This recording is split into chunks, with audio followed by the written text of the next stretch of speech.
아이를 키우다 보면 참 화가 날 때가 많이 있습니다. 뭐 유치부나 뭐 유아부 교사를 하시거나 아니면 뭐 유아교육과를 나오셔서 어린이집이나 유치원에서 이제 일하시는 청년들께서는 많이 공감하실 텐데 참 화가 날 때가 많습니다. 어제만 해도 이제 자기 전에 양치를 해야 되잖아요. 근데 양치를 안 하려고 막 요리조리 도망 다니고 침대에 가서 막 누워버리고 양치를 시키려고 한 30분, 40분을 한 것 같아요. 그냥 뭐 화를 내고 막 힘으로 잡아 끌어서 했으면 금방 했겠지만 또 그러면 안 되니까 왜 양치를 해야 되는지, 양치를 안 하면 무슨 일이 일어나는지 막 이런 거를 다 설명하고 이제 알려주고 막 이러는데 막 침대에 누워서 아빠 싫어, 아빠 가! 막 이러는 거예요. 그러면 저는 또 이쁘게 말해야지 그렇게 소리 지르고 화내면 어떡해. 그러면 아빠 가. 막 이렇게 웃으면서 이제 가라고 하고 그러면은 또 막 화가 막 머리끝까지 치밀어요. 이거를 자기 전에 빨리 애를 또 재워야 또 이제 또 설교를 다시 한번 보면서 마무리하고 또 잘 텐데 막 이러면서 막 화가 납니다. 그러다가 뭐 어제는 화를 내지 않았지만 결국에는 설득이 성공을 했거든요. 네가 이 양치를 안 하면 이에 벌레가 자란다. 벌레가 자라서 이를 다 갉아먹으면 네가 좋아하는 젤리도 먹을 수 없고 사탕도 먹을 수 없고 우유도 먹을 수 없다. 막 다 설명을 하면서 결국에는 이제 양치를 잘 시켰어요. 근데 화를 못 참을 때가 있단 말이죠. 그러면은 이제 목소리 톤도 저도 모르게 막 바뀌게 되고 막 아이한테 막 소리를 지르거나 이렇게 하지는 않지만 저도 모르게 감정적이게 될 때가 있습니다. 그러고 나면은 이제 또 나중에 후회를 막 하는 거죠. 이거를 잘 알아듣게 설명을 하고 해야 되는데 또 왜 나는 그렇게 감정을 또 드러냈을까 좀 많이 후회를 하게 되는데 전에 교회 청년이 굿네이버스에서 일하던 청년이 있었어요. 그 청년이 하는 일은 이제 아동학대에 관련된 일을 하고 있었는데 아동학대 신고가 들어오면은 사회복지사인 그 청년과 그리고 이제 경찰분이 동행을 해서 출동을 하게 되어 있다고 합니다. 그러면은 한 100에 90? 거의 대부분의 그 학대로 신고당한 가정의 그 부모님들이 하는 말이 내가 내 자식 이렇게 교육하고 훈육하다 보면 이럴 수도 있지. 이거를 가지고 이렇게 경찰이 오는 게 말이 되냐. 대부분 다 이렇다고 해요. 근데 이 청년이 보면은 진짜 훈육과 이제 학대는 분명히 구분이 되고 또 대부분 이제 훈육이라기보다는 그냥 자기 감정을 못 이겨서 이렇게 학대를 하는 게 대부분이라고 합니다. 뭐 아이에 관한 얘기를 했지만 한번 우리가 화를 낼 때도 한번 생각을 해볼까요? 화날 때 뭐 정말 불의한 일을 보고 세상이 진짜 이러면 안 되는데 뭐 이런 화도 있죠. 근데 정말 엄밀히 우리 자신의 속을 잘 들여다보면 그냥 내가 감정이 상한 경우가 많습니다. 상황이 뭐 그런 것도 있지만 그냥 내가 마음에 안 드는 거죠. 내 감정이 상하고 내가 화난 경우가 많습니다. 그래서 때때로 우리는 화가 났다라는 거, 분노한다라는 것을 우리의 분노와 우리의 화남과 하나님의 진노, 하나님의 분노와 같다고 생각하는, 착각하는 경우가 있는 것 같아요. 하나님도 이렇게 화내시는 건가? 하나님도 이것 때문에 화내시는 건가? 뭐 이렇게 착각을 하는 경우가 있습니다. 고대 신화들을 보면은 참 많은 신들이 등장을 하죠. 그 신들이 어떻게 보면 사람과 뭐 별반 다르지 않은 그런 신화들이 많지 않나요? 뭐 그리스 로마 신화를 봐도 그렇고 뭐 질투해서 뭐 죽이기도 하고 뭐 음모를 꾸미기도 하고 이런 걸 많이 봅니다. 결국 이런 신화들이 말하고자 하는 건 저는 이렇게 생각을 하는데 신들의 이야기를 통해서 사람의 이야기를 보여준다라고 생각을 해요. 그때 당시 신과 같은 위치에 있었던 무소불위의 권력을 가지고 있었던 그런 사람들의 이야기를 신들의 이야기를 통해서 보여준다라고 저는 신화 분석을 그런 식으로 하는데 분명한 것은 하나님의 진노와 사람의 분노는 전혀 다르다는 것입니다. 하나님과 사람은 전혀 다른 존재이기 때문에 하나님께서 성경에 기록되어 있는 그리고 우리가 경험하는 진노와 우리의 분노, 나의 화냄과는 전혀 다른 것이죠. 하지만 우리는 하나님의 사랑에 대해서는 묵상하기를 기뻐하고 좋아하고 마음도 많이 감동하지만 하나님의 진노에 대해서는 애써 외면하기 십상이고 또 하나님의 분노에 대해서는 이해를 못하겠다고, 왜 이러시냐고 이런 반응을 보이기가 일수입니다.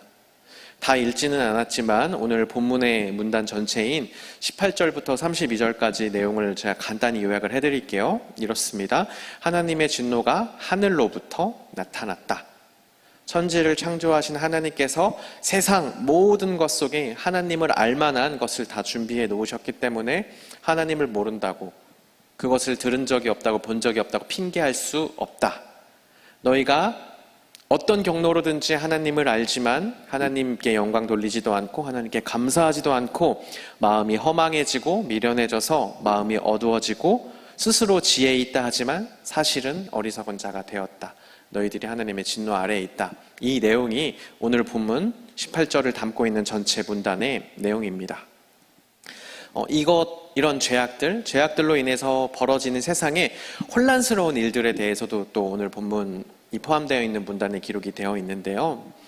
하나하나 좀 살펴보았으면 좋겠습니다. 아까도 말씀드렸듯이 하나님의 진노는 우리가 생각하는, 내가 경험하는 화가 아닙니다.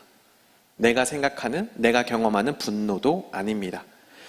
아까 본문에서 하나님의 진노는 어디에서 온다고 했죠? 하늘에서 온다고 했습니다.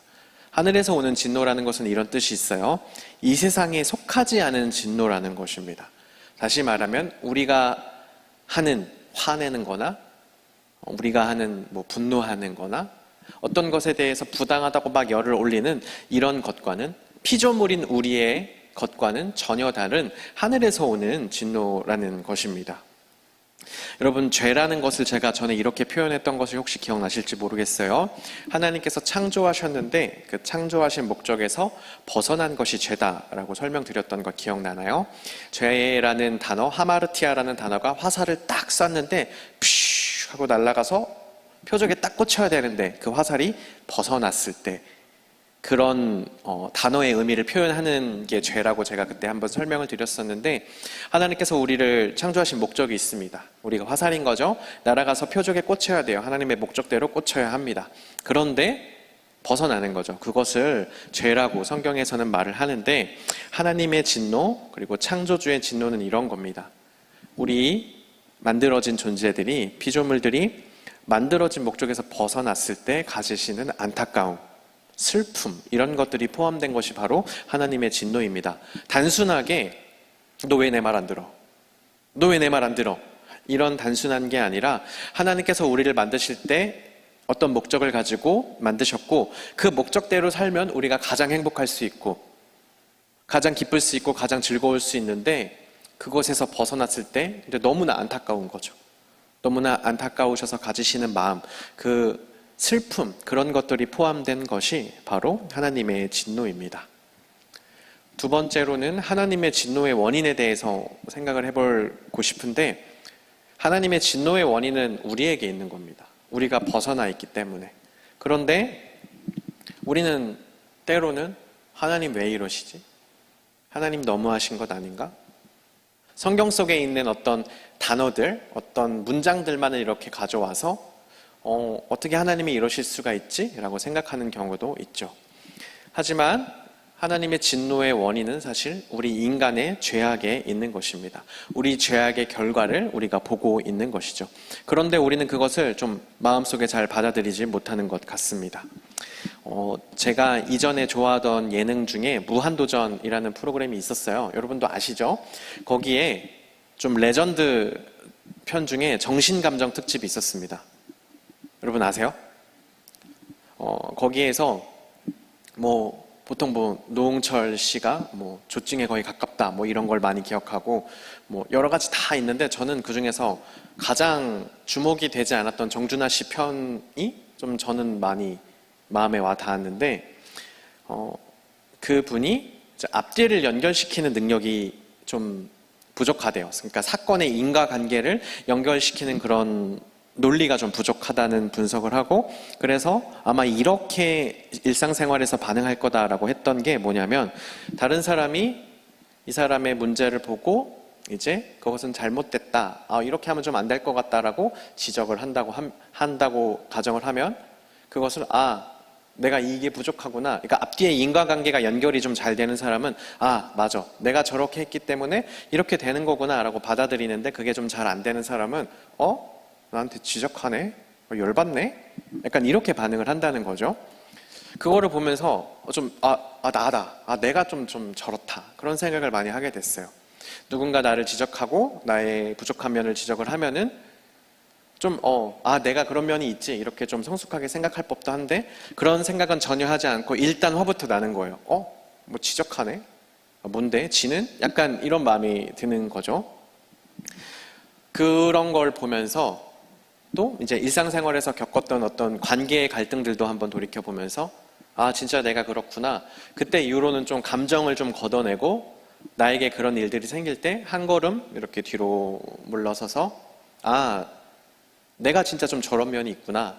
내가 진짜 이런 면이 있으니까 저 사람이 나에게 저런 반응을 보이는 거구나. 좀 이렇게 노력하려고 많이 합니다.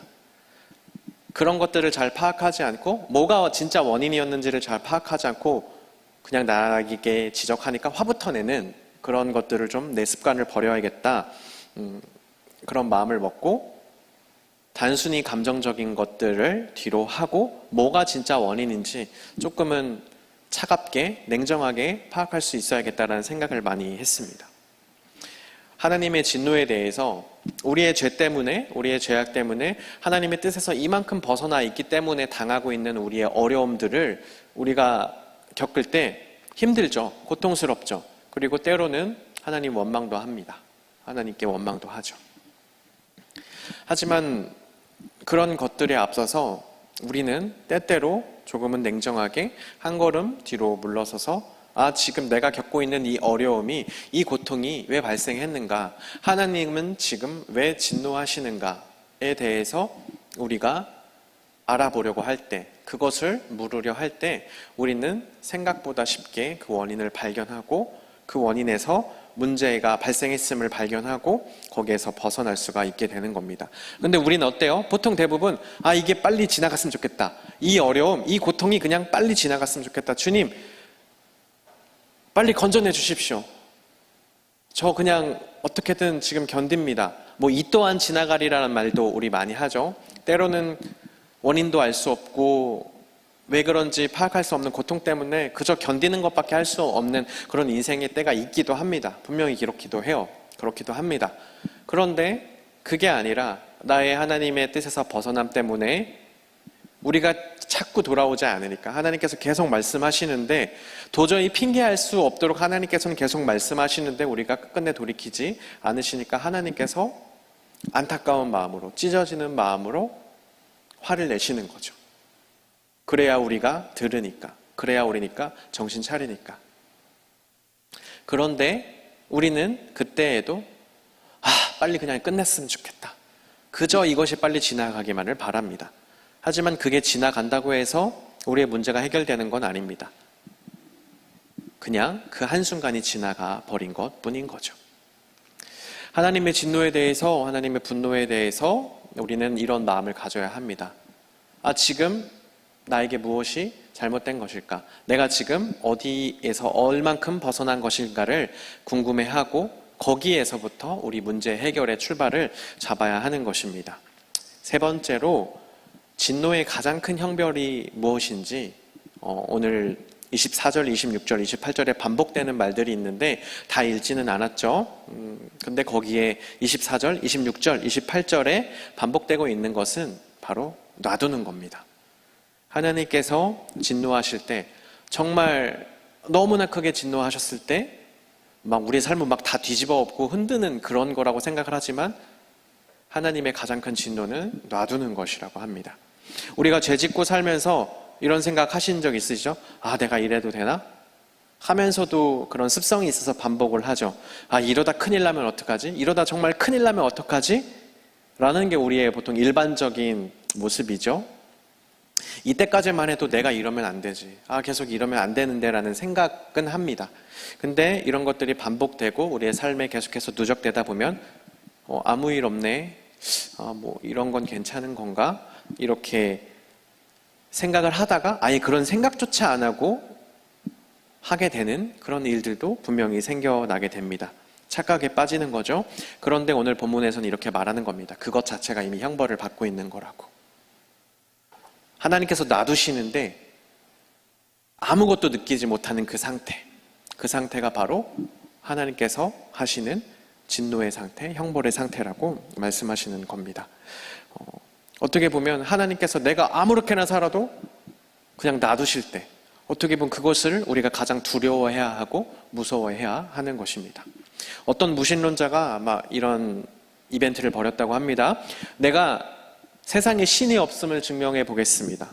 세상에 하나님이 없음을, 그 어떤 신도 없음을 한번 증명해 보겠습니다라고 이벤트를 열었어요. 그리고 그가 한 것은 5분 동안 막 온갖 신들을 다 욕하는 겁니다. 막 욕해요. 막 욕을 합니다. 그리고 그 후에 그가 이렇게 말을 합니다. 봐라, 나에게 아무 일도 지금 일어나지 않았다.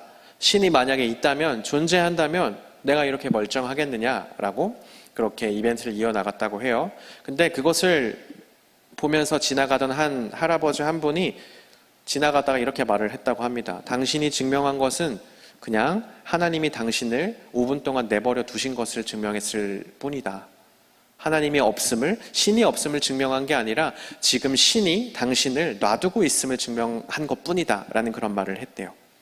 내버려 둔다는 것은 정말 무서운 일인 겁니다. 제가 이제 신앙생활을 시작한 모교회에 안타까운 일이 있었어요. 어떤 일이냐면 행정서무를 보시던 분이 이제 교회에 재정을 횡령을 한 거예요. 그래서 한 3, 4년 동안 한 2억 정도를 횡령을 했습니다. 교회 행정에 조금 회사나 이런 것처럼 막 느슨하고 빡빡하거나 엄청 체계적이거나 그렇지 않다 보니까 대부분은 선교 헌금이었다고 해요. 교회에서 선교를 많이 하는 교회였기 때문에 어느 교회로 어떤 해외로 선교 후원금을 보내는데 그걸 보냈다고 서류를 꾸미고 그걸 자기가 이제 가져간 거죠. 한 3, 4년 동안 2억 정도를 그렇게 했다고 합니다. 그때 당시에 이제 은퇴하시고 하나님 곁으로 가셨지만 그 목사님께서 정말 강인하신 분이신데 그 일이 터지고 교인들 앞에서 눈물을 펑펑 흘리면서 목사가 부족해서 교회에 이런 큰 일을 겪게 했다. 너무나 죄송하고 미안하다 하면서 막 목사님이 잘못하신 건 아니지만 이렇게 사죄하시고 막 눈물을 흘리셨던 그런 기억이 나요. 그런데 그것을 처리하는 과정에서 좀 너무 충격적인 거를 경험을 하게 됐는데 교회에서 아예 구속을 시켜버리자 그러는 분도 있었고 구속은 그래도 교회인데 너무하지 않냐 그래도 어느 정도라도 그것을 상환을 한다면 전체는 다 하지 못하더라도 어느 정도라도 다시 이렇게 돌려준다면 그래도 우리가 구속까지는 하지 말자 이렇게 결국에는 결론이 났어요. 만약에 여러분이 그런 사건을 저지른 사람의 부모님이라면 여러분 어떻게 하시겠어요? 감옥에 가는 거예요. 감옥에 가는 겁니다. 어떻게 하시겠어요, 여러분은? 보통 일반적으로는 그래도 어떻게든 대출을 받아서라도 지금은 저희가 마련할 수 있는 돈이 이것뿐입니다. 어떻게든 할 테니 제발 저희 딸 용서해 주세요. 이렇게 하는 게 보통 일반적인 부모님의 모습이겠죠. 근데 그 부모님의 반응이 뭐였냐면 그냥 감옥살이 시키세요. 안 됩니다. 안 돼요, 안 돼. 그냥 놔두더라고요. 그냥 내버려 두는 겁니다. 그때 저는 그냥 놔두는 거? 그냥 내버려 두는 게 너무 무서운 일이다. 가장 어떻게 보면 두려운 일이라는 그런 생각을 하게 되었습니다. 여러분, 우리의 죄악에 차고차고 하나님에 대해서 오해하고 그런 것들이 쌓이고 결국에 우리가 돌이키지 않을 때 엄청나게 큰 일이 일어나서 그때 내가 돌이켜야지 이렇게 혹시 착각할 수도 있지만 정말 큰 형벌은 아무 일도 안 일어나는 겁니다. 그럴 때에도 정말 쌓였는데도 그냥 놔두시는 겁니다. 너무나 그것이 쌓여서 내버려 두는 것은 정말 무서운 일인 것입니다. 여러분, 지금 여러분의 삶을 한번 돌이켜 보십시오. 내 삶이 지금 어떻습니까? 이래도 괜찮습니까? 그런데 아무 일도 안 일어나고 있다면 여러분 지금 가장 무서워해야 하는 그런 순간인 겁니다. 내버려 둔다는 것은 형벌입니다. 가장 무서운 것입니다. 그렇다면 오늘 설교의 제목대로, 그런 반대로 내버려 두는 것이, 놔두는 것이 형벌이라면 그럼 우리에게 은혜는 무엇이겠습니까? 은혜는 붙들리는 겁니다. 붙들리는 것. 내버려 두는 것이 형벌이라면 하나님께 꽉 붙잡히는 것이 은혜입니다. 창조주이신 하나님께서 우리를 꽉 붙드셔서 창조 목적대로 살 수 있도록 우리를 붙잡아 주시고 움직여 주시는 것, 그것이 바로 우리에게는 은혜입니다. 그 과정은 때로는 고통스러울 수 있습니다. 힘들 수도 있습니다. 내가 원래 이만큼 죄를 짓고 살아야 하고 그것이 나에게 편하고 나에게 그것이 자유롭기 때문에 내 자유가 제한되고 그렇게 하지 못하고 꽉 붙들릴 때 너무나 답답하고 괴로운 거죠. 하지만 그것이 은혜입니다. 일전에 함께 사역했던 전도사님께 식사 초대를 받아서 그 댁에 가서 저녁을 먹었던 적이 있습니다. 근데 그 아들이 좀 장난꾸러기였는데 정장 자켓을 벗고 와이셔츠, 흰 와이셔츠를 입고 우리가 식사를 하고 있었는데 그 아들이 크레파스를 가져와서 그 아버지 목사님 등에다가 이렇게 그림을 그리기 시작한 거예요. 그때는 미혼이었기 때문에 너무 충격적이어서. 근데 그 아버지 목사님이 화를 안 내시고 계속 그냥 식사를 하셨어요. 그러다가 좀 말썽쟁이여가지고 엄마에게 지적을 받고 하다가 애가 막 소리를 지르면서 엄마한테 막 주먹질을 막 이렇게 하는 거예요. 근데 그때 이제 목사님이 그것을 그냥 두지 않으시고 아이를 딱 잡은 다음에 이렇게 살짝 통 하고 머리에 이렇게 딱밤을 톡 치셨어요. 막 딱 이게 아니라 한번 뚫려라 이게 아니라 그냥 환기를 시키는 거죠. 이렇게 톡 치셨어요. 근데 아이가 막 펑펑 울기 시작합니다. 그때 장면이 좀 기억이 나는데 그 목사님이 아들을 이렇게 꽉 잡고 얘기를 하기 시작하셨어요. 너 아빠한테 왜 혼나는 줄 알아? 그랬더니 그 아들이 이렇게 대답을 합니다. 아빠 옷에 그림 그려서요.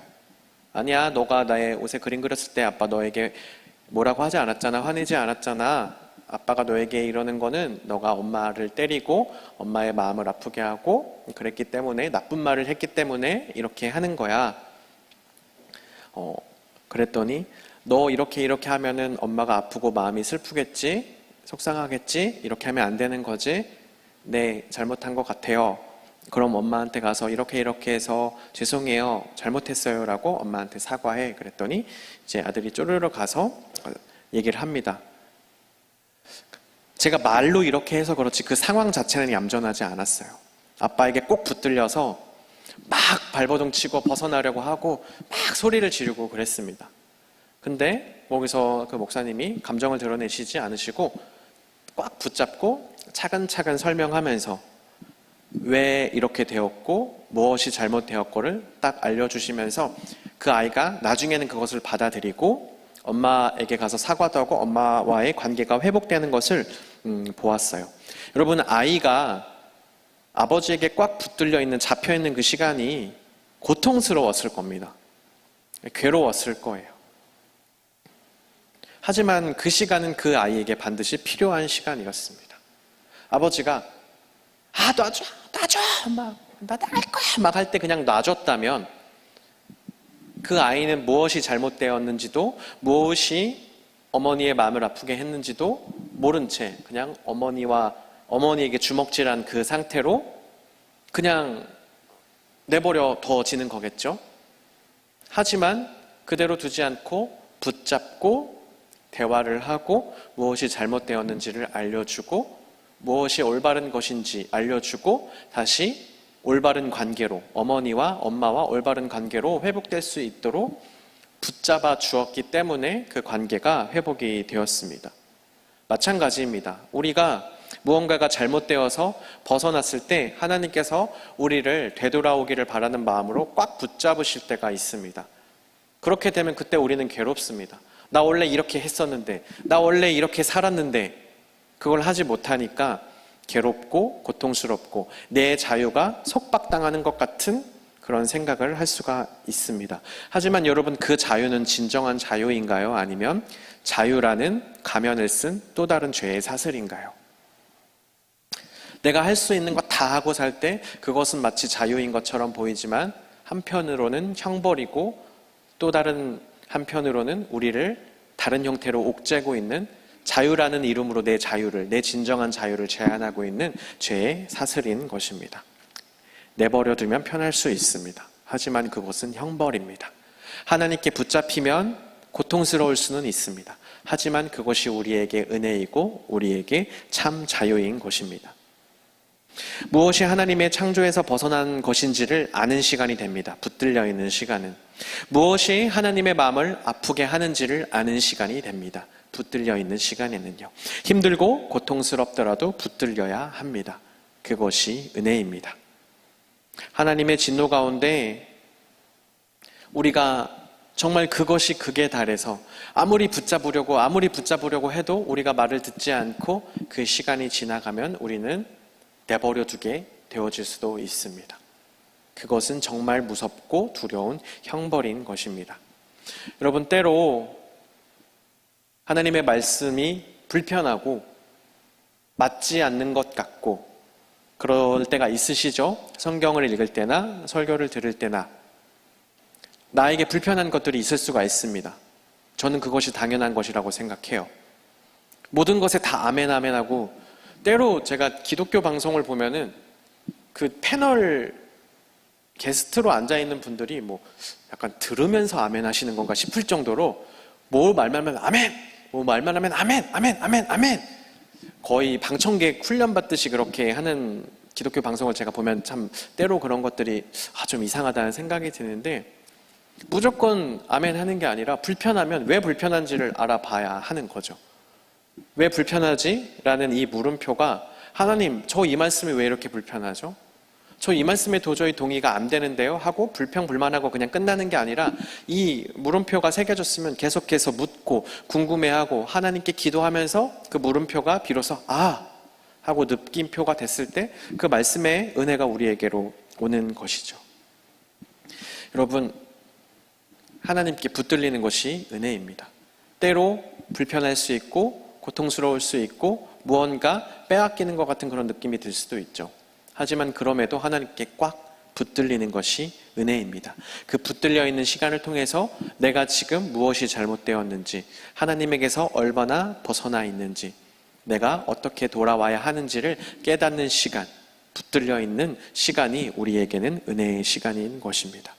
여러분, 우리의 삶을 한번 돌아보시기 바랍니다.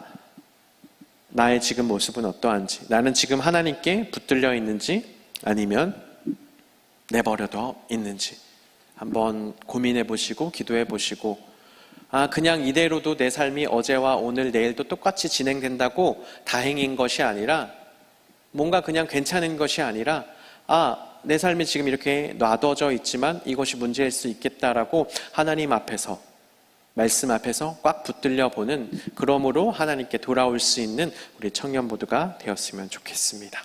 이 시간 함께 찬양하시면서 말씀 가운데 전해진 메시지를 더 묵상하며 나아갔으면 좋겠습니다. 온 땅의 주인 함께 찬양하도록 하겠습니다.